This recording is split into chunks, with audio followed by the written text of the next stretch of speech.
कमाल का ताना दिया मंदिर में भगवान ने कि हमेशा मांगने ही आते हो, कभी मिलने भी आ जाया करो। नमस्ते दोस्तों, मैं हूं आरजे कार्तिक। एक बड़ी छोटी सी कहानी एक सेठ जी की।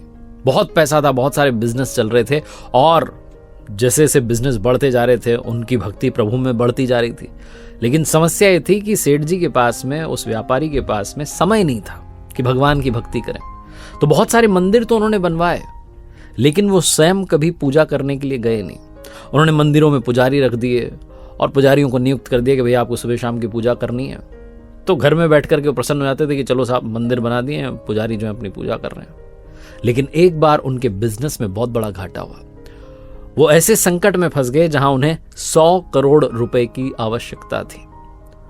और जब उन्हें लगा कि अब हर तरफ से घिर चुका हूं, पैसा कहीं से अरेंज नहीं हो पा रहा है, तो याद आया कि मैंने इतने सारे मंदिर बनाए हैं, भगवान को प्रसन्न किया है, चलो चल करके उन्हीं से मांग लेते हैं। तो सुबह सुबह इस बात का व्यापारी ने ध्यान रखा कि सुबह सुबह बोनी वाला जो समय है उसमें जाना है। सबसे पहले भगवान से मैं ही बात करूं, कोई और आकर के कुछ मांग ले, भगवान का मन खराब हो जाए।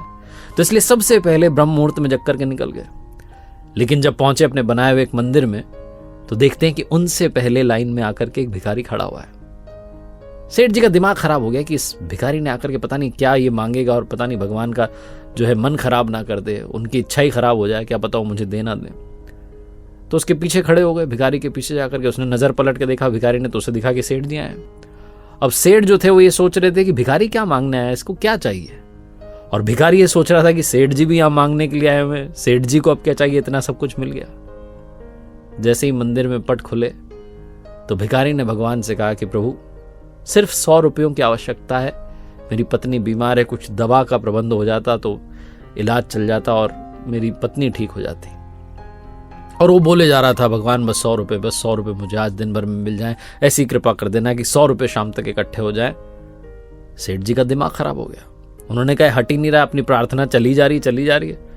बिना देरी के अपनी जेब में से 100 का नोट निकाला और उस भिखारी के हाथ में रखा, कहा जाओ जाओ जाओ, दे दिए 100 रुपये, चलो निकलो भी यहां से, मुझे बात करने दो। भिखारी बड़ा खुश हुआ, भगवान को ढोक देकर के प्रणाम करके धोख लगा के निकल लिया कि वाह आपने तो सुबह सुबह ही काम कर दिया। अब बारी थी सेठ जी की। सेठ जी हाथ जोड़ के खड़े होकर कहने लगे, प्रभु उस भिखारी को तो मैंने भगा दिया 100 रुपये दे करके, अब मेरी बात सुन लो, मुझे 100 रुपये नहीं 100 करोड़ रुपए चाहिए। कहीं से भी उसका इंतजाम करवा दो प्रभु, बस मुझ पर कृपा बरसा दो। बोले जा रहे थे बार बार। तो कमाल ये हुआ कि मूर्ति में से भगवान प्रकट हुए और कहने लगे कि तूने एक भिखारी से तो मेरा पीछा छुड़वा दिया, उसे 100 रुपये दे करके, अब मुझे तुझसे भी बड़ा भिखारी ढूंढना पड़ेगा जो आए और तुझे 100 करोड़ रुपए दे करके तुझसे मेरा पीछा छुड़वा दे। सेठ जी की आंखों में आंसू आ गए। कहने लगे प्रभु ऐसा क्यों कह रहे हैं। भगवान ने कहा बस यही तो सच है, तुमने इतने मंदिर बनवाए, इतना सब कुछ करवाया, लेकिन कभी मिलने नहीं आए। आज भी आए हो तो तब आए हो जब तुम्हें कुछ मांगना है। मैं प्रेम का भूखा हूं, बस मिलने ही चले आते तो इतना बड़ा संकट आने नहीं देता। बहुत छोटी सी कहानी जिसका सार ये समझाता है कि जहां बहुत ज्यादा मांगा जाता है वहां प्यार खत्म हो जाता है, प्रेम समाप्त हो जाता है। इसलिए मांगना बंद कीजिए। अगर मांगना ही चाहते हैं तो बस सब्र मांग लीजिए कि प्रभु मुझे धैर्य दीजिए, सब कुछ मैं अपने दम पर करूंगा, बस मुझे सब्र दे दीजिए और आपकी कृपा बनाए रखिए। और जब भी आप जाएं, आप जिस भी नाम से उन्हें पुकारते हैं, जब भी आप उनके दर पर जाएं तो उनसे मिलने के लिए जाएं, उनसे मांगने के लिए ना जाएं। एक बार फिर से वही बात जो अक्सर आपसे कहता हूं, ऊपर वाले के आशीर्वाद के साथ, अपनी मेहनत के साथ, अपनों के प्यार के साथ कर दिखाओ कुछ ऐसा कि दुनिया करना चाहे आपके जैसा। देखते रहिए हर सोमवार सुबह 9:30 बजे मेरे साथ एक नई कहानी और हर शुक्रवार सुबह 9:30 बजे लर्निंग सीरीज का एक नया वीडियो।